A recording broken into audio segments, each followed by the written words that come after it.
Olá pessoal, tudo bem? Bom, professora Júnia Andrade, né? Eu trabalho com discursivas aí há 15 anos, português há 20 anos, falando bem rapidinho porque a maioria de vocês já me conhece. Então, vamos trabalhar de novo com discursivas para a Polícia Federal e Polícia Rodoviária Federal. Por quê? Júnia, você não esperou o defunto esfriar para você começar curso. Vou explicar o que está acontecendo. Já tem muito aluno cobrando, professora, vamos voltar a treinar porque eu não fui bem nos concursos, eu queria continuar porque 2019 já tem concurso de novo para PRF e concurso de novo para a Polícia Federal. Sim, se você olhar, por exemplo, a validade do concurso da Polícia Rodoviária Federal é a validade de 30 dias após a homologação do concurso. E o próprio diretor da Polícia Rodoviária Federal falou que vai fazer concurso novamente. Por isso que o pessoal, desde quando eu parei a Polícia Federal em 2018, vem cobrando que a gente lance pelo menos um curso de prática de temas. E foi exatamente a perspectiva daquele super simulado que a gente aplicou no turma de redação, que foi de todos os trabalhos que a gente fez. Eu achei o mais produtivo porque deu para perceber exatamente a evolução. Alunos que começavam com 12 pontos numa redação valendo 20, por exemplo, não é? E pulavam na segunda redação para 14, 15 pontos, daqui a pouco o aluno está na casa dos 19 pontos em 20, e isso daí vai se concretizar na prova do aluno, é o que mostrou o caminho, um curso muito mais em conta, um curso que em um mês o aluno treina bastantes aspectos, então eu trouxe de novo este curso para a nossa abordagem aqui, dentro de uma questão CESP, né? O que o CESP vem mais cobrando. É claro que muitos de vocês já sabem o que o CESP cobra pra caramba em prova e tal. A gente vai fazer uma recapitulação assim, de uma forma mais imediata, mais direta, e depois a gente vai fazer sempre assim, apresenta um tema para você, comenta este tema, né? Faz aquela leitura como se fosse um estudo dirigido, você desenvolve a questão, tá certo? E depois você confere este comentário que a gente trouxe para você ali acerca do desenvolvimento. E você vai acompanhando, tá certo? A sua, vamos dizer assim, o seu desempenho. A gente vai fazer um curso similar, porque são muitos concursos que vêm aí, feitos pelo CESP na área de segurança pública. Polícia Civil de Alagoas, Polícia Civil do Distrito Federal, DEPEN, não é? Você vai ter o quê? Outros temas. Por que eu estou comentando sobre esses outros cursos? Porque às vezes o aluno, tem muito aluno que adquire um curso, não consegue esperar a continuidade do curso, né? Fala, vai ter uma turma 2, né? Como é que vai ser? Esse aqui a gente começa em março, para vocês terem noção. Mas nós temos aí acontecendo o preparatório, por exemplo, do DEPEN. São outros temas. Para a Polícia Civil de Alagoas, outros temas. A banca é CESP, é CESP. Para a Polícia Civil do Distrito Federal, outros temas, se não mudar a banca do DF, não é? Então, a gente vai seguindo dessa forma, ou seja, não há repetição ali entre os temas de um curso ou de outro, de modo que você, se for um ávido praticante de redação, você pode, inclusive, pegar um curso de uma Polícia Civil que tem temas muito parecidos com o do seu concurso. Até porque o que você quer treinar é a estrutura, você quer se segurar naquela estrutura que é mais valorizada pelo CESP, tranquilo? Então, é disso que a gente está falando. Então, gente, a gente começa aqui a partir do mês de março, a partir do dia 6 de março, uma temporada de treinamento que vai até o mês de abril, né? Mais ou menos iniciozinho de abril, de temas que são aqueles assuntos que possivelmente são mais cobrados pelo CESP. A nossa ideia é treinar a redação, terminou um curso, montar um segundo curso. Veja que este curso está com um preço bastante tranquilo, porque ele vai pegar a temporada de verão do curso, chamada promoção de verão do turma de redação, né, que você vai poder estudar de uma forma um pouco mais econômica e mais tranquila, até porque não tem edital agora, não é? Mas quando chegar isso, o segundo semestre, a redação já estará praticamente resolvida. Deixo para vocês ali as provas comentadas do CESP para vocês irem praticando, a parte de língua portuguesa, que eu sei que é interessante, né, para poder ir seguindo, que é o que muitos de vocês já tinham até no meu curso, e a gente vai incrementando com provas de 2019, para que você tenha aí um bom suporte para os seus estudos, tá bom? Então, vamos lá no material, que eu quero te explicar algumas questões interessantes, ou rever com você algumas questões interessantes sobre o CESP mais recentemente, tá? Beijo grande para vocês, vamos seguir com as nossas dicas. Pessoal, dicas do CESP. O que eu preciso relembrar? Eu preciso saber. Se você já estudou, é relembrar, não é? Se você ainda não estudou, você precisa saber. Não dá para fazer prova sem saber isso aqui para começar. Primeiro, vamos falar dos assuntos gerais. Temas do CESP eu avisei no concurso da PRF, avisei no concurso do Ministério Público, avisei no concurso do TCE de Minas e por aí, Polícia Federal. Temas são relativamente fáceis. Quem fez o concurso da PRF viu que o tema foi trânsito. Foi infração, de um modo geral, do trânsito, não foi nenhuma infração especial. A banca tem trazido temas fáceis porque ela vai caprichar nos enunciados. Os enunciados é que vão trazer armadilhas, eu vou mostrar daqui a pouquinho, tá? É nisso aí que ela vai trabalhar. Os temas têm sido transversais, o que é isso? A banca pode pedir um tema da base do direito, certo? E associar este pedido com conhecimentos gerais. Foi o que apareceu, é o que vem aparecendo aí praticamente em todos os concursos do CESP. Você pega metade de 2018, entra em 2019 com esse tipo de trabalho. Então, isso que vai importar. Às vezes você não sabe, por exemplo, tipificar determinado tipo de crime, mas dá para tu conseguir pelo menos 70% na redação se você for um hábil escritor na prova do CESP. Então, a gente tem que trabalhar pensando principalmente nisso aqui, tá? Tem que garantir esse 70%, no mínimo. Mas, a gramática no CESP tem muito valor? Não, não tem. O CESP vai jogar essa gramática dentro de uma fórmula, tá certo? Com a sua nota total de conteúdo, de apresentação, que é a sua nota de letra, margem, etc., e vai contar os seus erros gramaticais. Se você escrever, por exemplo, poucas linhas na discursiva, naturalmente a perda de pontos sobe um pouquinho, 0,08 por erro gramatical. Mas se você escrever 30 linhas, por exemplo, não é? Se o máximo for 30 linhas, você escreveu 30 linhas, você fica com perdas gramaticais dessa ordem aqui, 0,06, ou seja, nem é meio ponto, tá, gente? Tranquilo? Não cheguei a 1/10 de ponto. Então, gramática vale muito pouco, mas muito pouco mesmo. O que conta hoje para o CESP? Um texto bem estruturado. Por isso que a gente vai ter esse estudo dirigido, né, no turma de redação. A gente vai pegar textos e mostrar problemas de estruturação. E mostrar como superar esses problemas de estruturação. Tá bom? Os textos, eles precisam trazer uma coerência entre todas as suas partes. Como assim coerência? Por exemplo, se você estiver falando sobre determinados problemas, não é, que permitem o avanço de tal ato criminoso ou da ação de determinados grupos, né, criminosos, você precisa trazer sugestões, que a banca vai te pedir sugestões para mitigar esses problemas, que sejam coerentes com os problemas. Porque senão o aluno apresenta um rol de sugestões que quando você olha, aquelas sugestões não têm coerência com o problema. Ampliar o currículo escolar para o estudo de leis de trânsito. Mas dependendo do problema que você apresentou, não é na escola que vai se falar sobre aquilo, tá? Então, tomar cuidado com isso aí. A gente tem que observar se as coisas da sua redação casam bem, porque agora a coerência o CESP está cobrando bastante e é o que vai fazer diferença. Se a banca te dá um tema fácil, ela vai exigir uma estrutura de excelência.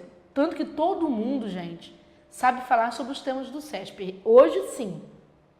São temas muito fáceis, todo mundo sabe redigir sobre aqueles temas, em termos de conteúdo. Mas a maioria se atrapalha na hora de estruturar, na hora de fazer escolhas. Tranquilo? Júnior, rolou um papo em 2018 sobre a necessidade de você fazer introdução e conclusão nas provas do CESP. Existe a necessidade? Depende do tema. A gente vai mostrar aqui alguns exemplos, quando precisa, quando não precisa. Tá bom? Há comandos de questão que caminham para você ter que fazer uma introdução e uma conclusão. Há comandos que não. Tá? Então, não é uma regra isso daí. Depende do tema. Por isso que você precisa conviver com a variedade de apresentação de temas do CESP. Perfeito? A letra, pessoal, letra que vocês forem empregar na discursiva, sempre legível, não importa a forma desta letra. né? Se é letra de forma, se é letra palito, se é letra cursiva, se você mistura, não tem problema, busque sempre a sua letra mais legível. Eu preciso dar título ao texto? Não, no concurso não é necessário, né? Quem estiver começando precisa ter consciência disso aqui, não é necessário, então é melhor você não se comprometer com aquilo que não é necessário.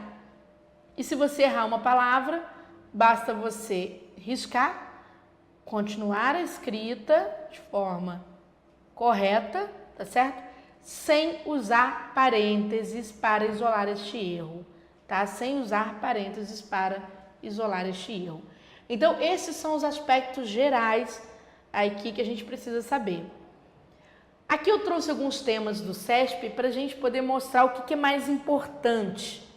Vamos pegar os chamados aspectos básicos, certo? Depois eu vou avançando, tá bom? Vamos então aos aspectos de construção que são básicos. Sempre observe, primeiramente, o enunciado. Eu sei que existem textos aqui atrás, que muitas vezes eu não trago aqui para não ficar enchendo o slide à toa. Existem os textos que são os textos motivadores que você terá anteriormente. Mas sempre fique de olho no comando. Porque este comando aqui, ele vai te pedir para dissertar sobre este tema central. Observe que a banca não te pede um posicionamento em face do tema, nada disso. Ela só pediu para você falar sobre o combate às infrações de trânsito nas rodovias federais brasileiras, né, que foi a prova da PRF, por exemplo, de 2019, que eu tomei como exemplo.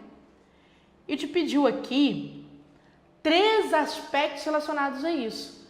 Olha que interessante, mesmo que você não estudasse infrações de trânsito, você teria uma boa condição de fazer essa discursiva. Talvez você não soubesse o item 1, que vai tratar de medidas adotadas pela PRF no combate às infrações. Tá? Que está sendo até no momento que eu gravo essa aula, isso está em discussão porque o padrão de resposta da banca trouxe uma ideia de medidas a serem implementadas. Então, os alunos tentaram impugnar essa parte, naturalmente, com certeza, porque quando você fala de medidas adotadas pela PRF, não é? Você está falando de medidas que já existem. Gente, no meu curso, por exemplo, no curso completo, não caiu esse tema. A gente trabalhou temas ligados à área penal, à legislação especial. No treino também não caiu este tema. No Super Simulados, este tema veio, tá certo? Tema falando sobre infrações de trânsito. Foi o último simulado, salvo engano, de terça, tratando desse assunto. E, independentemente, né, de ter caído para as outras turmas ou não, eu chamei atenção para o item 1 de todas as minhas turmas. Eu falei, gente, item 1 tem caído atribuições. Tem caído as atribuições daquele órgão público. Com base em que eu falei isso para os alunos? Vamos nos lembrar, né? Quem já é meu aluno, por acaso estiver aqui no curso, ou que estiver assistindo essa aula. Tribunal de Contas de Minas Gerais foi uma prova anterior, cobrou atribuições. A Polícia Federal, uma prova anterior, a prova do agente policial cobrou essas atribuições. O Ministério Público da União cobrou, tá certo? As competências do Ministério Público.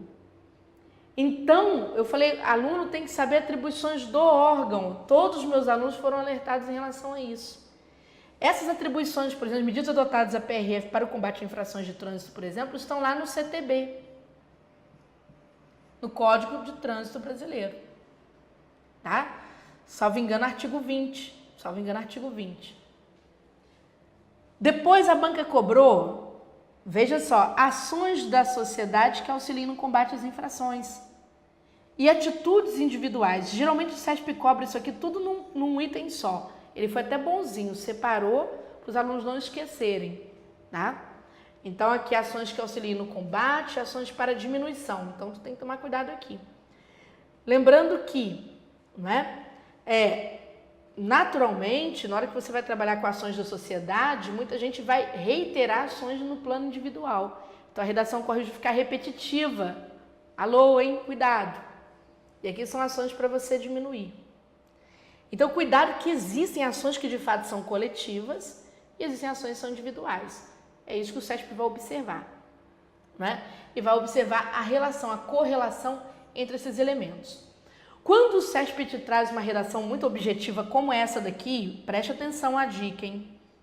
Quando o CESP te traz uma redação muito objetiva, sim, porque o CESP pode trazer uma redação complexa para você organizar, certo?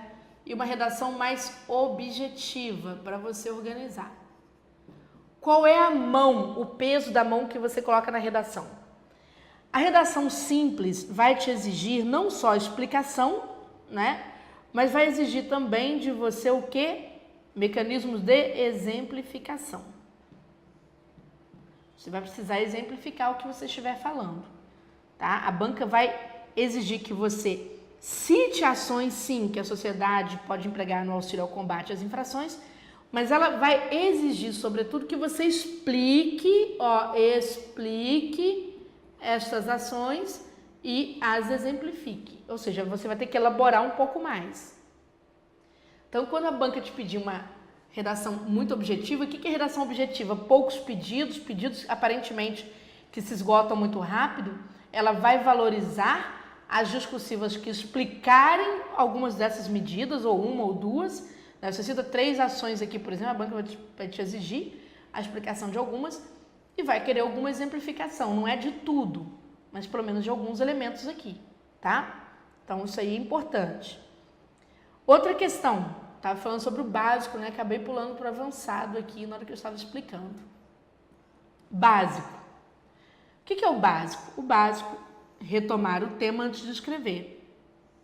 Retomar cada um desses itens temáticos antes de escrever. Retome um, escreva sobre ele. Retome o outro, escreva. Retome o outro, escreva. De preferência de forma objetiva.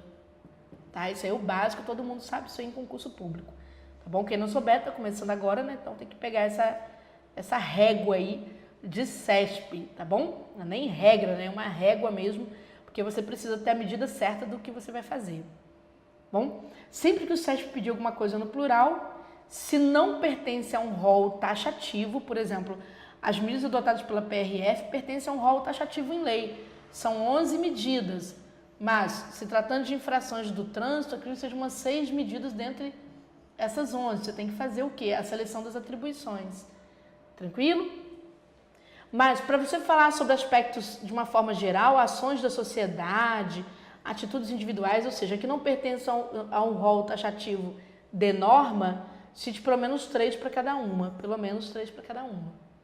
Tranquilo? É assim que é feita a discursiva do CESP no molde geral. Precisão para retomar, objetividade e boa distribuição. Tranquilo? Precisa fundamentar, citando autores? Não, o CESP não precisa disso. Você precisa trazer essas medidas. Por que eu falo de redação de alta complexidade e baixa complexidade? Gente, eu vou citar um exemplo que não está aqui, mas vai servir para você fazer um comparativo. Na redação do TCE de Minas Gerais, o tema 1 trazia apenas 2 tópicos, só 2 tópicos.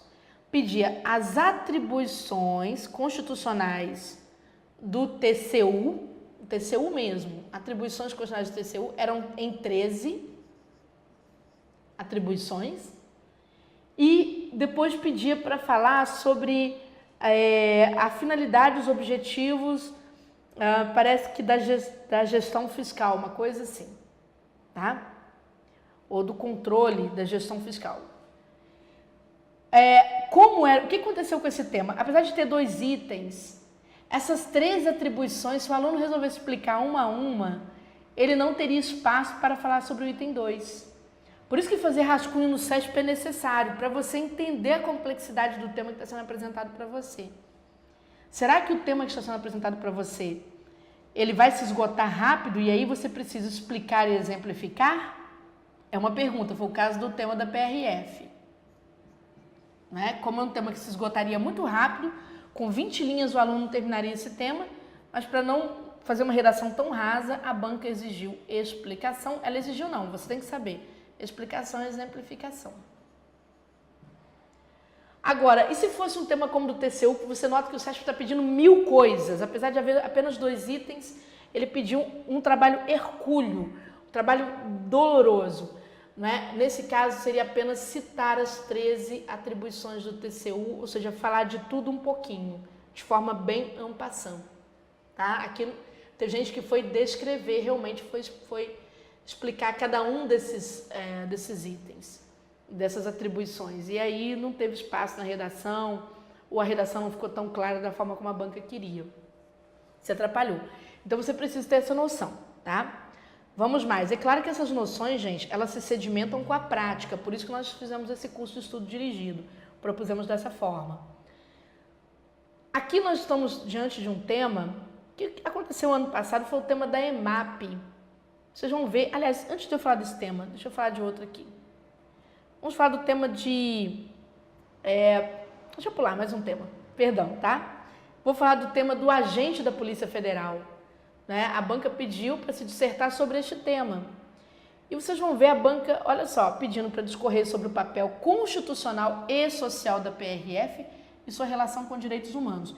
No curso, a gente, tanto no curso da Polícia Federal quanto da PRF, a gente falou muito sobre dois aspectos importantes.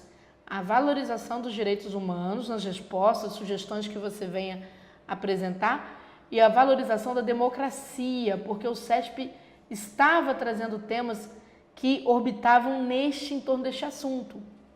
E mesmo que o CESP não mencionasse, se você vai falar, por exemplo, sobre o combate a determinado tipo de crime, a banca vai te cobrar isso aqui, direitos humanos e democracia, respeito ao Estado democrático de direito, respeito à ordem democrática, a valorização da dignidade humana. Então, isso o CESP vem valorizando sugestões temáticas, né, quando ele pede aqui ao finalzinho que tenha esse compromisso, tá, gente? A gente falou sobre isso.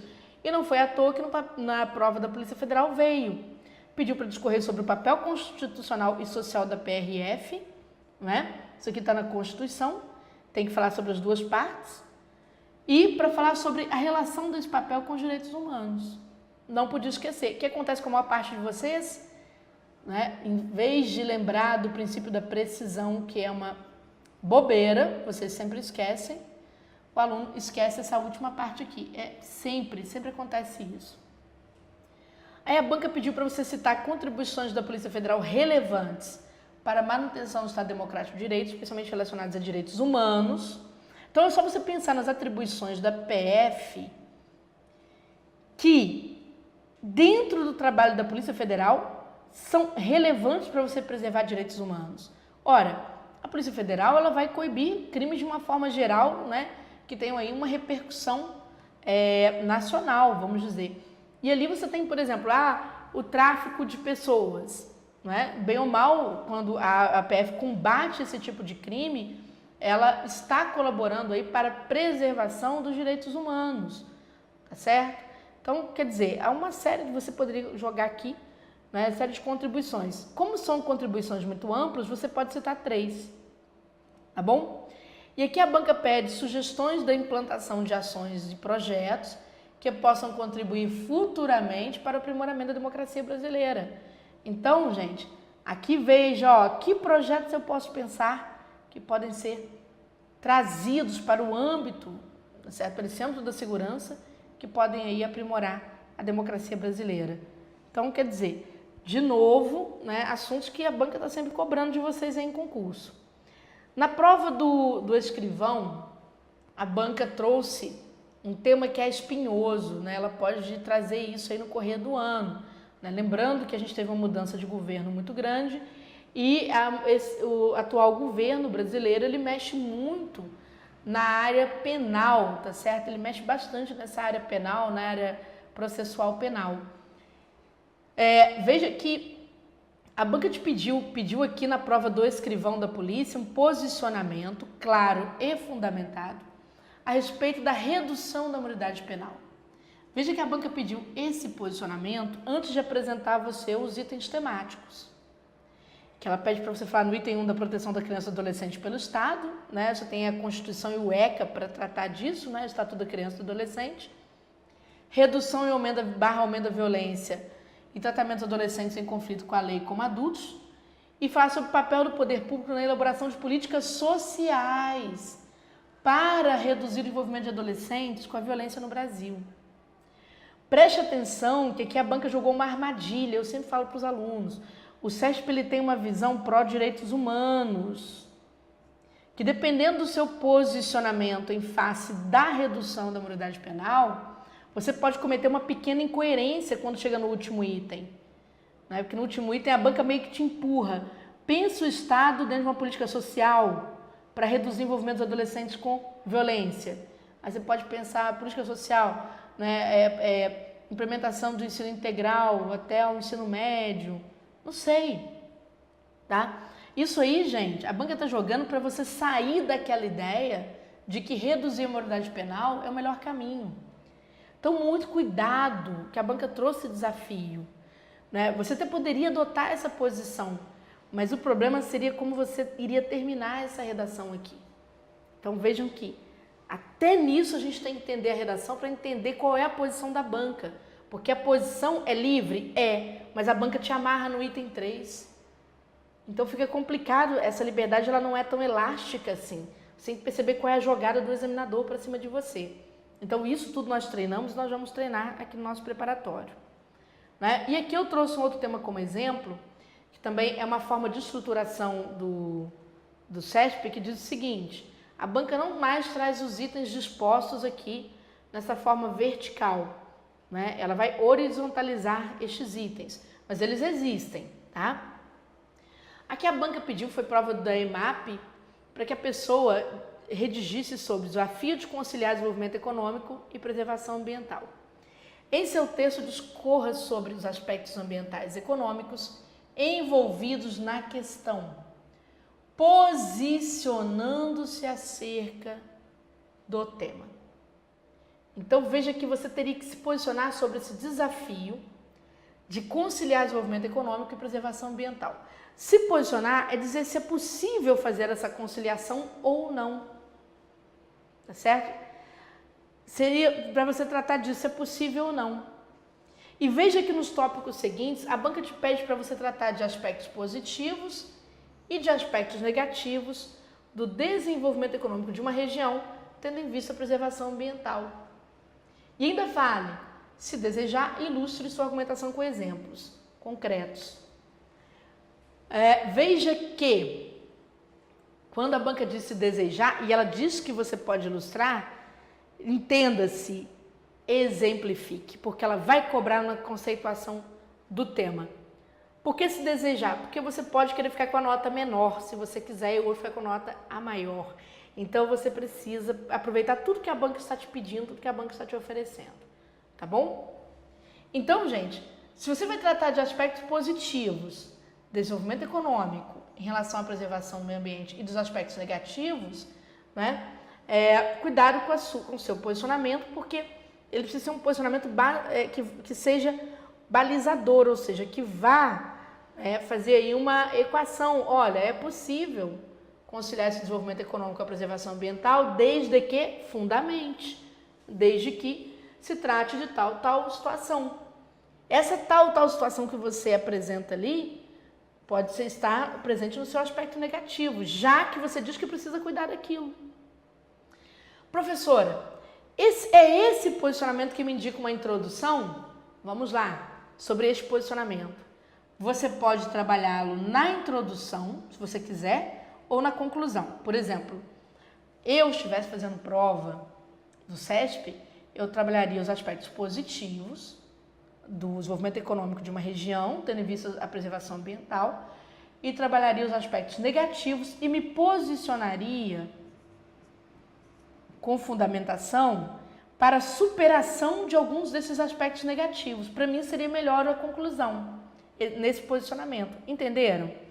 Por exemplo, no caso, para a gente fechar aqui essa primeira parte, no caso da proteção à criança e adolescente, se eu vou me posicionar a respeito da redução da maioridade penal, eu posso, neste caso aqui, me posicionar no início, sim, porque eu vou falar da proteção à criança e adolescente por parte do Estado.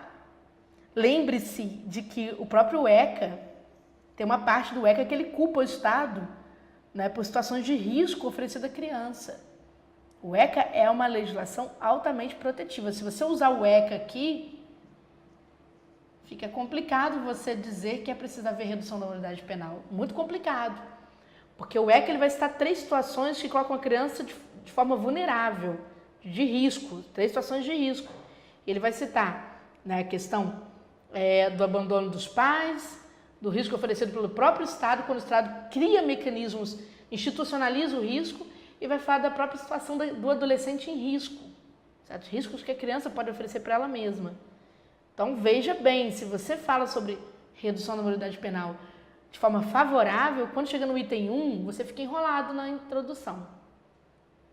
Agora, se você resolve colocar isso aqui também na conclusão, né, e você é favorável, você fica enrolado com o item final, porque a incoerência vai ficar muito próxima uma da outra, tá?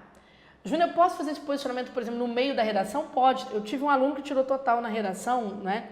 Tive vários alunos com notas excelentes, mas teve um que ele não se posicionou nem no início nem no fim. Ele respondeu o item 2, sobre a redução / aumento da violência no tratamento de adolescentes em conflito com a lei.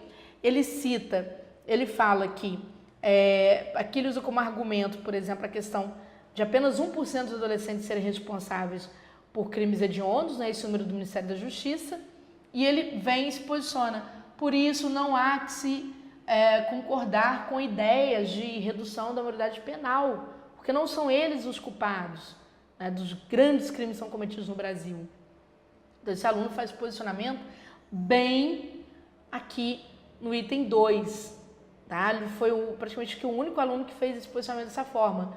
Ficou perfeito? Ficou, porque ele consegue uma coerência, ele consegue uma leitura bem coerente disso daí. Tá claro? Tudo bem?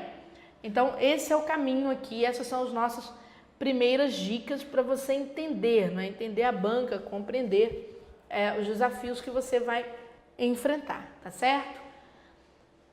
Dentro do turma, a gente vai seguir agora analisando o quê? Textos, certo? Textos, por que o pessoal erra, certo? O que deveria ser? E a gente, nesta primeira aula, já vai te mostrar os caminhos para você já desenvolver o seu primeiro tema. Sim, porque neste preparatório, você já vai começar praticando, certo? Vai assistir essas aulas como você assistiu essa daqui, e você já entra praticando, e depois a gente vai comentar esse desempenho, tá bom? Beijo grande para você, boa aula, sucesso, e eu espero que você consiga, né, cumprir aí a sua meta de estar no serviço público em 2019, de preferência, tá bom?